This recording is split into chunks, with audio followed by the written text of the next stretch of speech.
65 वर्षाच्या बापाला आपल्या मुलाने घरातून हकलून दिलं। त्यानंतर अनिश भगत याने या व्यक्तीसाठी काय केलेलं आहे पहा।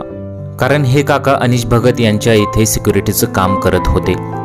चॅनलवरती नवीन असाल तर MM मराठी न्यूजला जरूर सबस्क्राईब करा। यानंतर अनिश त्यांना तुमची काय इच्छा आहे असं विचारतो। यावेळी ते आपली अयोध्या राम मंदिरात जाऊन दर्शन घेण्याची इच्छा असल्याचं सांगतात। यानंतर अनिश त्यांचं स्वप्न पूर्ण करण्याचं ठरवतो आणि त्याचप्रमाणे विमानाचं तिकीट काढतो। अनिश यानंतर बास यांना आपण अयोध्येला जाणार असल्याचं सांगतो।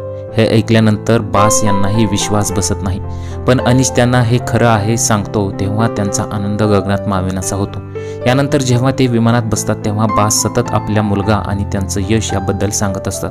अयोध्येला पोहोचल्यानंतर दोघेही उत्साहात असतात आणि अखेर मंदिरात जाऊन दर्शन घेतात। व्हिडिओच्या शेवटी बास मी तुझे कसे आभार मानू असं विचारतात, त्यावर अनिश त्यांना गळा भेट द्या असं सांगतो।